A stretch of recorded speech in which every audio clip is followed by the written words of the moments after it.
Pressing the magazine catch releases the detachable box magazine from the lower receiver. 10 rounds of irrefutable opinions are then loaded into the magazine. It is then inserted into the magazine well and secured by the magazine catch. Pulling the charging handle retracts the bolt carrier group. As it moves back, the mainspring housed within the receiver is compressed.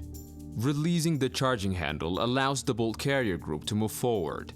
As it travels forward, the bolt strips the top cartridge and guides it into the chamber.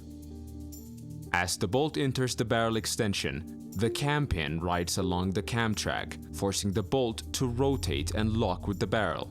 Simultaneously, an extractor grips the rim of the cartridge case. The barrel and the bolt are now mechanically coupled. With the safety selector in the fire position, the trigger is now free to move. Pulling the trigger presses on the transfer bar.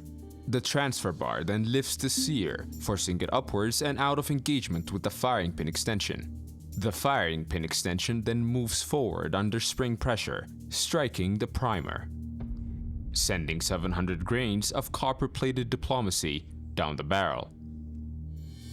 Unlike most semi-automatic rifles, the Barrett uses a short recoil operation. Upon firing, the barrel and bolt carrier recoil backwards together to allow the pressure to be safe before opening. A lever mounted on the bolt carrier is tripped by a shoulder in the lower receiver. This extends a rod out of the bolt carrier, which then presses on the barrel extension phase, unlocking and separating the bolt carrier from the barrel. The barrel is brought to a stop by the barrel buffer and returned to its original position using the barrel springs.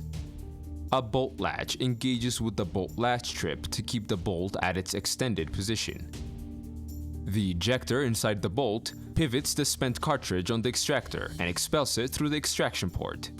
As the bolt carrier recoils to the rear, a cocking lever rides the transfer bar back and down, causing it to disconnect from the trigger. The transfer bar is now held in this position by the disconnector until the pressure from the trigger is released. The other end of the cocking lever protrudes into the bolt carrier and into the firing pin extension. As it pivots, it cocks the firing pin extension by compressing the firing pin extension springs. The firing pin extensions catch the sear once more.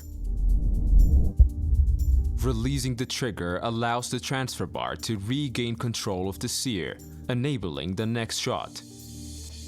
A large muzzle brake redirects expanding gases to the side and rear, significantly reducing felt recoil, despite firing the 50 BMG. And speaking of the devil, the 50 BMG is specifically designed to translate 20,000 joules of taxpayer frustration into a language everybody understands. It comes with multiple variants like the armor-piercing incendiary, and armor-piercing incendiary tracer, because sometimes you need to pierce the target, set it on fire, and record the footage all at the same time. The Barrett M82 can also be fitted with a suppressor, an accessory the ATF fears more than the rifle itself and makes the shot about as quiet as a plane crash.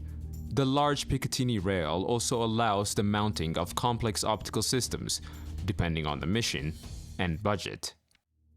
Every time the trigger is pulled, 20,000 joules is unleashed, yet through a beautiful choreography, the rifle chambers the next round without dislocating a shoulder or exploding.